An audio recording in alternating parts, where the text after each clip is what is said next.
It's really weird. I'm talking to an animal here. Yeah. It's the weirdest thing. It's like dead cat or something. It's like the weirdest thing in the world.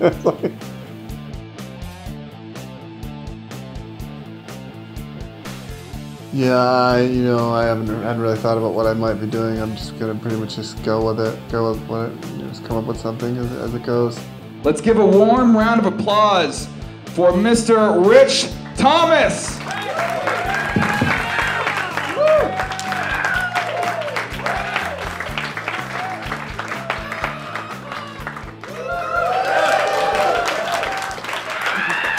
Thank you all so much for coming out here and support this special. It's probably gonna one day be on Comedy Central because I'm that fucking confident.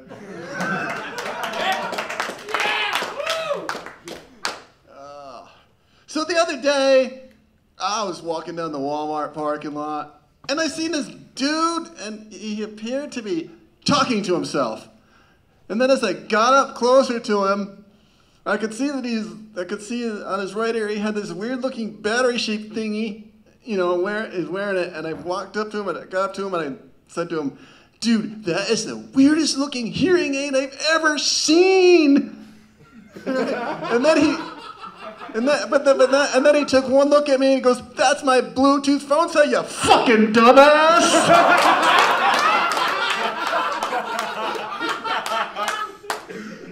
I don't know what's weirder, that kind of thing, that new wave age phone thing, or suddenly finding out that phones can actually play music for their ringtone.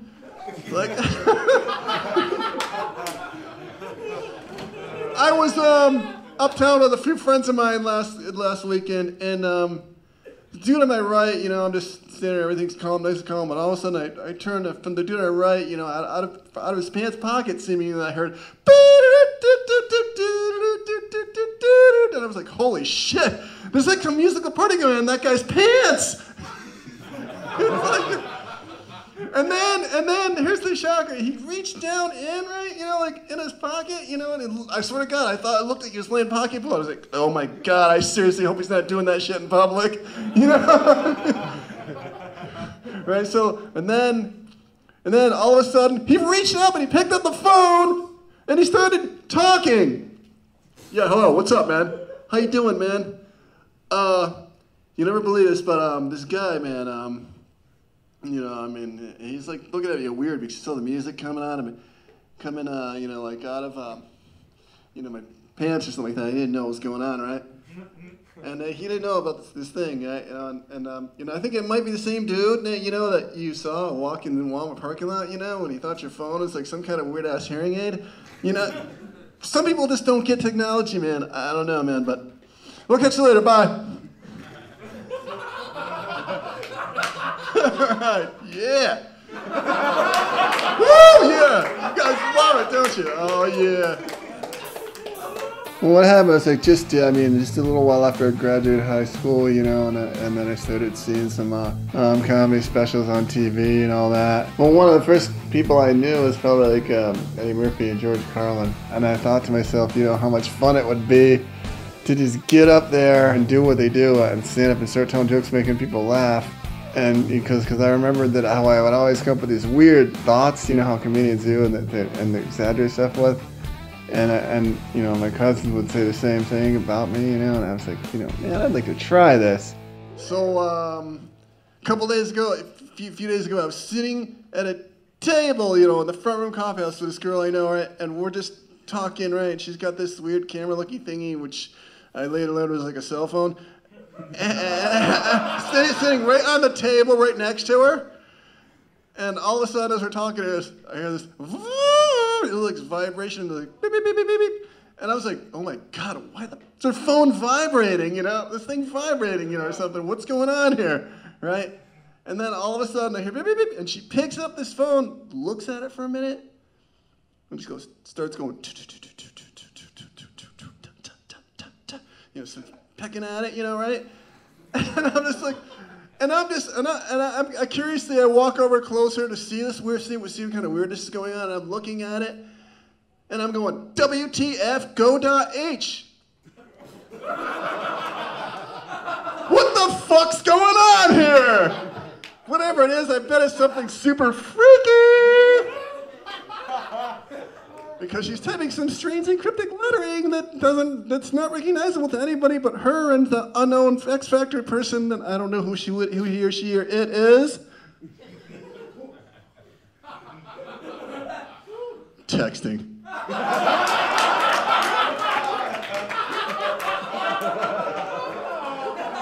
So fucking weird. I think the scariest part is just wondering how I'm gonna react, how I'm gonna sound when I get on there, what people are gonna do, and how they're gonna react to what I may have planned. So I'm worried about committing to something. A lot of times it just didn't go too well. I hadn't yet figured out how to interrelate stuff to the audience. At that point, I was just tooling around, just doing stuff that I thought was funny, or would be. And sometimes it was. Other times people would it would be like just walking up there and I would just start doing it, and then 5 minutes later everybody would just walk out and it would just clear the room, it was just pretty bad. I mean I shook it off, because I figured, hey, that's to be expected, when you're first trying it, You gotta not be worried about what the other person's thinking. I mean, you worry about the audience, but you don't. It's like you want them to laugh, you don't want them to be heinously offended, but you also gotta like when you write your material, like not be worried about be overly worried about it. You just gotta feel free to just go with it. One time, I remember one time somebody once told me, okay, that the Donkey Coffee House is a really good place to get a cup of coffee. At the Donkey Coffee House. And that got me thinking. We're thinking, hey, does anybody here? Is it really here think it's a really good idea for a donkey to be getting himself all amped up on coffee? I mean, maybe you kind of might wonder what that would be like, right? It's like, probably be something like this.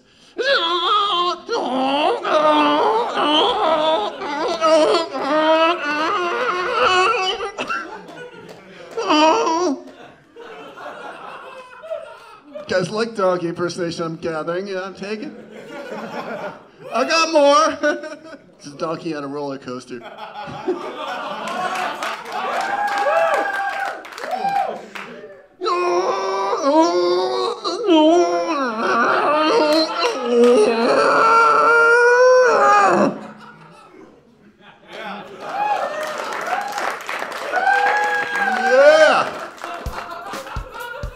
Well, what I want to do is I want to try to, do a lot of play on words and just twist things around, just try to come up with as many off the wall things as possible. I mean, I just think that, at some point I'd have to have some sort of common sense and try not to go too far with the lyrics because I think there is a certain line that can be crossed. There can be a point where it won't be funny. So that's why I try to do some stuff that's not dirty into my set too as well. Tread carefully is what what I want to do. Like a lot of comedians, I feel like I gotta tell you a little bit about myself. Yeah. I feel like I gotta open up to y'all. I mean, why not? We've been here a while. You guys should know me a little bit, right? So, yeah. So I'll tell you a little bit about this. My name is Richard Thomas, and I grew up in your basically ordinary, completely dysfunctional family.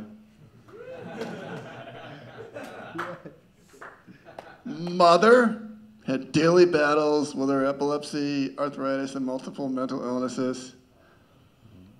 The father had a very special fondness for all the little boys in our neighborhood. And my big sister, at times, displayed some unusually affectionate behavior around other females. Mommy? I heard some strange noises coming from Big Sister Barbie's room last night. What do you suppose she was doing up there with all of her lady friends? Whatever it is, I've got this sneaky, suspicious little feeling that it probably isn't the sort of stuff that was covered in my sex education class.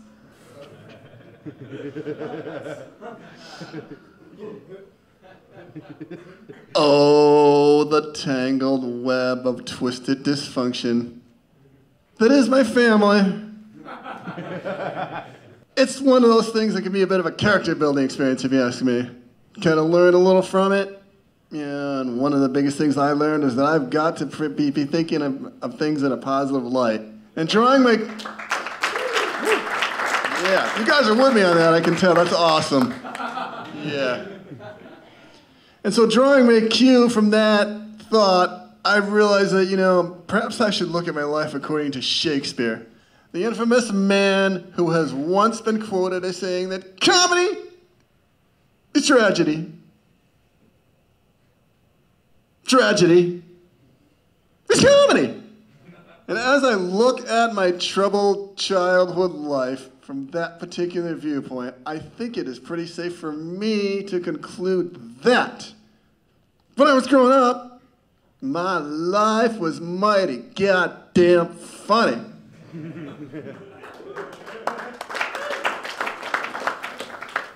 Yeah, all right, way to go, guys. Thanks for the support, appreciate it.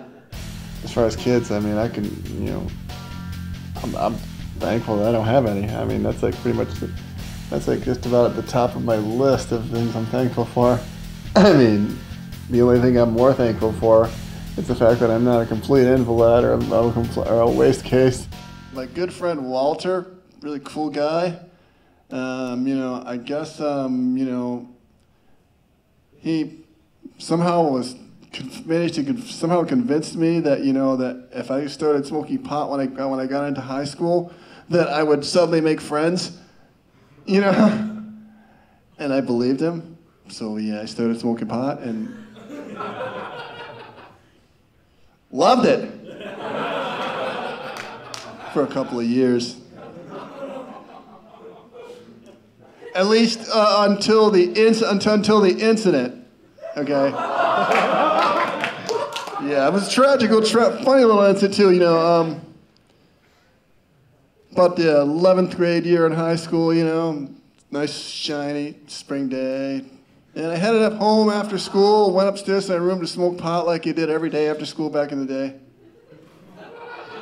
And it got the music playing, right, and I'm stoned out of my head, right, and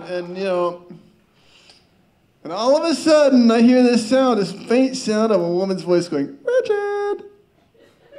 And I'm just like shaking myself, going, wow, that must have been some really good pot that I smoked. Because I'm hearing this woman's voice, and there's no woman in the room with me. And I couldn't figure out what was going on, right? But so I figured, well, I'll turn up the music, that'll drown it out, right? But then the CD stopped. And then I heard the same voice again, except it sounded a lot louder and a lot more urgent.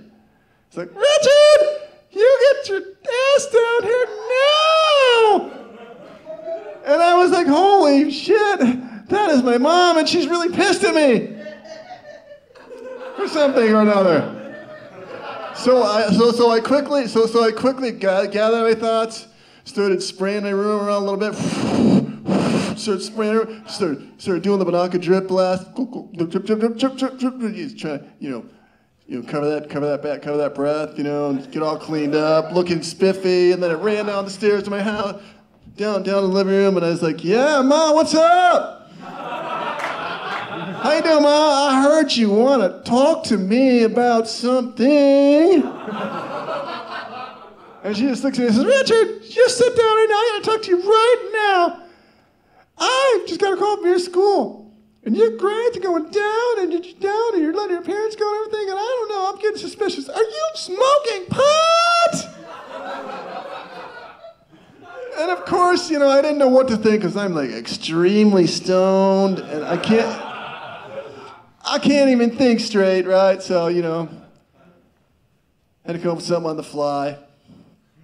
Just looking, right, itching my eyes, going, Mom, I don't smoke that stuff. Makes your eyes itch and red, just makes you cough, and it just makes you start speaking slowly. Like you can't even, think straight. And so I think sometimes it makes you forget stuff. And, shit, Mom, what did you want to talk to me about?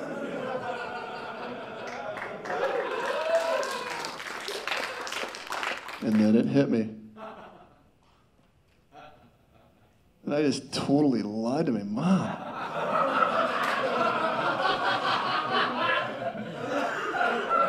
And moms are like as American as apple pie, and you just can't be doing that.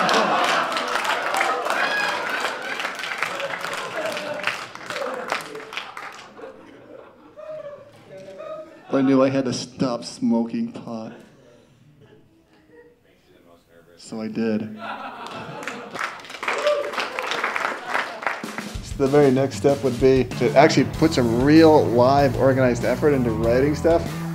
Because to be perfectly honest with you, I mean, all those stand-up bits I do, I'm not really putting a whole lot of organized effort. I'm relying on what I feel is natural talent to get by. So step one would be to actually write down stuff and put it in a floppy disk and put it all together. By 10 years from now, I might want to be somewhere where people actually, where I'm actually recognized and somewhat established. If I actually went 10 years of really hard work, though. How you doing, David? What's confusing is why, if people believe conspiracies and they favor that the environmental global warming is a hoax, why favor something like for the Rockefellers when we know the Rockefellers are trying to kill us? I don't know, man, but when I find the answer to that question, I'll be sure to let you know, dude. I gotta do that, It's like, oh, yeah. So unbelievable, man. I mean, I'm doing this very uncommon special, and this might potentially get on TV, and I've never even been to Hollywood.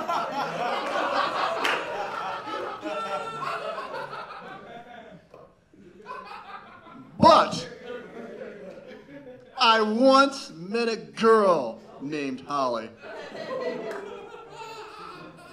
And she made my wood feel good.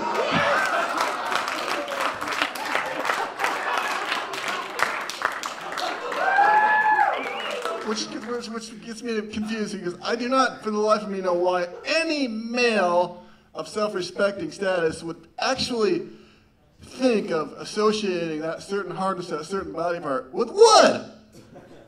I mean, especially when you consider that steel is a much more prouder, stouter, durable material. I mean, with wood, I mean, and you also got to think of the fact that wood gets all wet, and crinkly, and splintery when it rains, and it's just not worth it, And I mean, especially when you got to consider the fact that everybody knows that a roller coaster made out of steel is capable of providing a much more durable, wilder ride than is one made out of wood.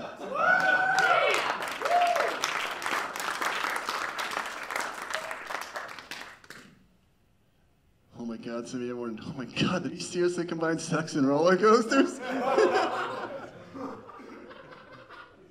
Yes, I did.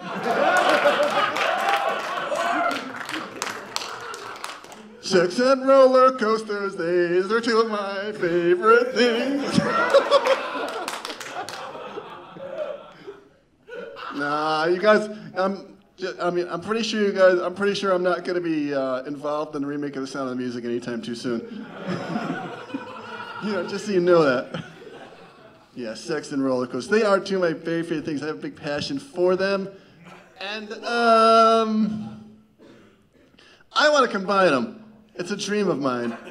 Yeah, and I hope one day that I actually succeed in finding some cool woman who will be willing to have hot sex while riding an absolutely wild roller coaster with me.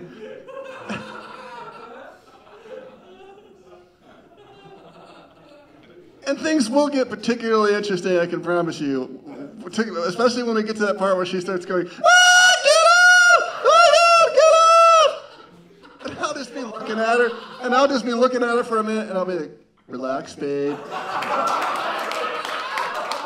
It's just a roller coaster. a pretty big one, but hell, I kind of think he might have realized that when he agreed to take a ride on it with me.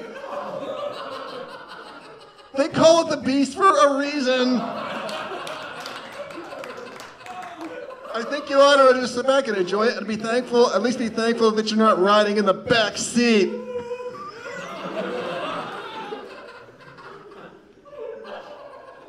Oh yeah, baby, I sure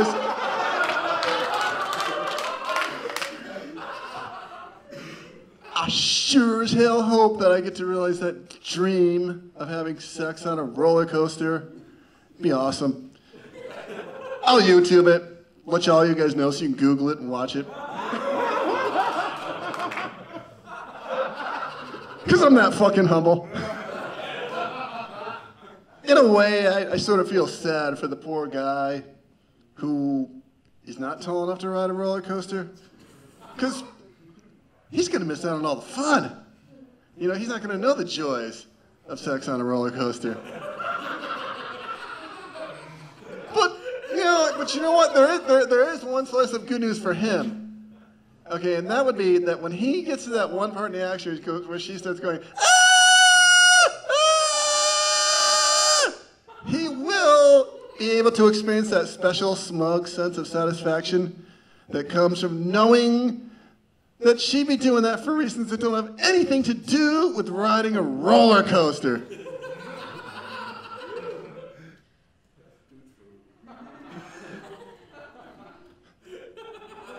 Roller coaster! Roller coaster! Woo! Yeah! I don't do a whole lot. I mean, if I am not working, like say on a Friday, I might just go out to a bar and just like hang out a little bit, crack some beers, shoot some pool or whatever, you know, and just sort of maybe try to meet a woman or something, you know, just do the usual. It's one of the cooler things I can look forward to, yeah, because it just gets me out there meeting people.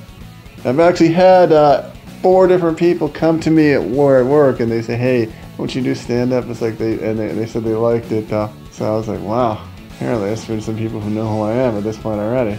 I have had one girl come up to me and she was, hey, she just out of the blue, she said, "Hey, sex on a roller coaster." You know, this guy does that, and then we started talking about it. I was like, yeah.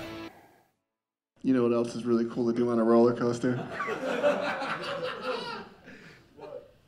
Oh, okay. It's like, here it is. Okay. It's watching the reactions of other people on the ride. It's fucking funny as shit, man. I mean, I love doing it. I mean, like this past summer, man, I was at the amusement park and I was getting my roller coaster groove on, you know, because it's what I love to do. And there were these 2 people in front of me, okay, who had completely different, opposite reactions. Okay, this the person on the left was like, "Oh my God, I can't believe I'm going on this. I'm so scared. Oh God, I'm scared. Why did I let you talk me into going on this? I'm scared. Oh no." And then when we get down to the bottom of the hill, he's like, "Oh God, I can't help. I think I'm gonna have a heart attack." Ah. And then the guy on the right, totally different. He's like this gung-ho guy. He was like, right from the start, he's like, "Hoo, yeah, baby. That's what it's all about. I'm loving it," you know, and he's pumped up, and you could tell he was like getting all stoked because he was having these erotic dreams thinking about how he was gonna feel on the roller coaster. You know? He was like, "Yeah!" You know, and he was screaming and carrying on and just having the time of his life. It's got me to thinking, you know, I always wondered what some other people, fictional characters and other types of people, what their reactions would be like on a roller coaster, right? So I thought of a few impersonations of both fictional and somewhat real people. Yeah. And what they'd be like on a roller coaster. And I just thought maybe now would be a good time to, you know, like do a few, at least a couple of them, you know. Because, you know, that's what we do. All right, Santa Claus. Here goes. "Ho, ho, Rudolph, Hang on, Rudolph, it's gonna be a really bumpy ride, Rudolph. Hold on, Dasher. Hold on, Vixen. Oh, Rudolph. Oh, did I just see your bright red nose fall? Oh boy, I think my beard got stuck in the lap bar.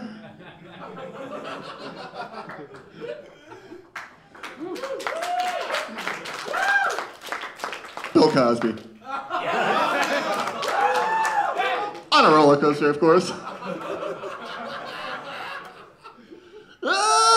Oh my God, I'm getting really scared. I don't know if I should have written this because I just had a big bowl full of Jello. Oh,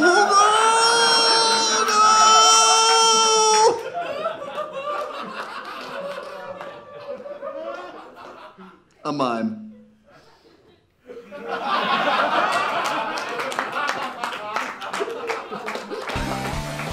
I think that is one of the coolest things about doing stand-up is that you can basically, you can in most situations say what you want to say and just go with it. If I ever become like famous or make a lot of money, then that's, that's fine. Just do it just for the sheer fun of doing it. I like funny things and making people and laughing, so I figure half the fun of it is just actually creating that yourself. To just like walk up there and start talking and just start making people laugh, and it's like this reaction. It just feels like, okay, I did this, so this is pretty fun, You don't even really need to be a high school graduate to do it. You can just, almost anybody can do it. I got it, okay. I suddenly realized, I'm suddenly remembering what I've been talking about, yeah. I just realized, okay, that I think I've spent the last maybe 12 or 15 minutes or whatever telling jokes and talking about my life and about how comedy is tragedy, and how tragedy is comedy. And it made me kind of realize something, okay, that, you know what? When I was growing up, my life was more than goddamn funny.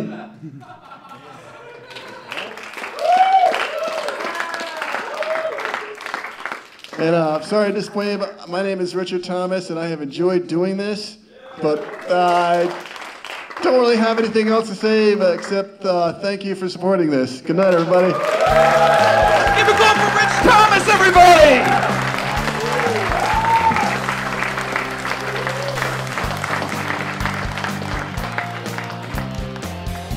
I just want to go do stuff that's off the wall and just to shock people and just like shake people up a little bit, get inside their mind and say, what's going on there?